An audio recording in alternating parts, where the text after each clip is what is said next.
approach design, another fundamental piece to natural building for me is just like kind of Bill Mollison would say, how like you're trying to work with, not against the natural world, your development of food systems. Well, in building, it's like working with and not against natural cycles and seasons.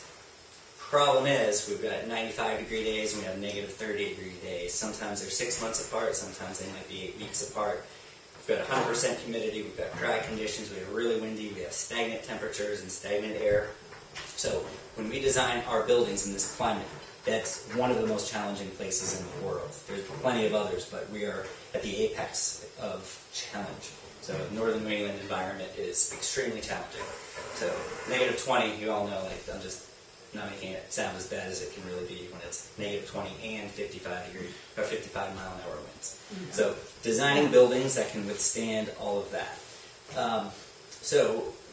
And part of what natural building is too is working not just with the natural systems and cycles, but actual local, renewable, biodegradable, and replenishable, minimally processed materials. So that's a lot. So in our climate, anybody want to kind of spout out some of our airborne kind of fundamental elements to our buildings? What are those minimally processed, locally available, renewable, healthy materials? Stone. Yeah, got lots of that. Wood. And well, in stone, what else can stone be? Cement. It can be, yep, it can be cement. And what there's an element when stone is crushed really fine, and you'll love it between your toes when you're by the ocean. Silt. Sand. Clay. So sand I kind of consider with stone because they're really connected. Clay, I heard. Yeah, we have blue clay. What's that? I have a blue clay. Yep. There's like 11,000 species of clay. Okay. Us geeks call them different species. They're just different types. And they're not technically alive, though it functions like a living organism. So yeah, there's a lot of clay. So we're going to just summarize today with clay. One big awesome thing. So stone, sand, clay, wood, yeah, in a whole bunch of forms. So it can be broken down. There's sawdust, there's wood chips, there's lumber, like things like 1 inch thick board kind of thing. There's timber, bigger, heavier things, more than like 5 inches by 5 inches. We classify as timber. Yeah. And then there's whole logs, obviously, too. Yeah. Any others? Mm-hmm. Yeah. It's around here to some extent. Yeah. Where we're at. And willow. I just put willow in too, because we work with that when available. Yep. So, and that's around, and it's not quite a substitute. You don't really make willow floors, for example. Bamboo is one of the most versatile building materials on the planet.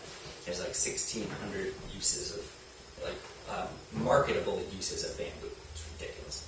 I can list like 4. There's a lot. So. Is hay for the hay bales grown around here? Yeah, and one step further. So I said minimally processed, but what's one step of processing past hay? Straw. Hay is for horses, straw is for houses. So, yeah. So, somebody want to say the difference between hay and straw? Straw's got the food. Yeah. The seed head is gone. Yeah. So hay is, if you get a straw bale, it's like that golden, beautiful color, usually like a pretty distinct kind of aroma to it, which does not consist of any mildew. Hay that's been bundled for more than a couple of hours, because there's a food source in it, after it's cut, it starts to decompose, and it's not necessarily an unhealthy thing, it's just part of its process, but as part of that, there's a lot of moisture. We're not going to get too much today, and actually when we're working outside, for anybody who wants to get into building science and the kind of physics of air movement and moisture movement in the built environment, it's a really fascinating all-day topic, and you can really get me going on that one. But for now, I'm just going to say, as a designer, the goal is to keep water out of buildings, and hay contains a fair amount of water, and straw should be bone dry. So, literally, under 2% moisture. So, straw, clay, trees in all their wonderful forms, stone, sand, that so far. There's a whole bunch more, but that's a good set of building blocks. Actually, I'll read off a couple of the other ones here. just so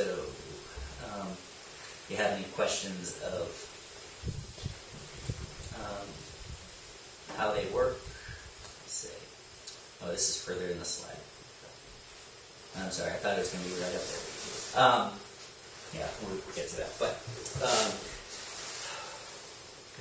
one thing we're going to do today is some plastering. And I just want to get back to the stone to sand continuum for a moment. When we're plastering, that's kind of a big part of things. Is everyone familiar with plaster and what it is? Okay.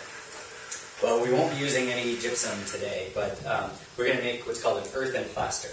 And when we're building things, there's usually like one of 5 things we're trying to achieve. There's probably more, but there's structure, so providing, like the structure or frame usually to a building. There's insulation, maintaining temperature one way or the other. There's thermal mass, which is the ability of a material to hold its own temperature without needing constant inputs. There is protection and covering, so it could be wood siding, or what we'll be doing today is plastering. There's a whole bunch of other things, but protection, one form or another. And then artistic beauty and creating culture, really, is to summarize, but create things that are lovable, because without that they will not be cared for, and then no matter how healthy the materials you're using are, it's not going to be cared for, it's going to be gone. And all the energy and the inputs that went in will be gone. So we've got structure, insulation, thermal mass, protections and coverings, and creating community and culture. So kind of the role of buildings.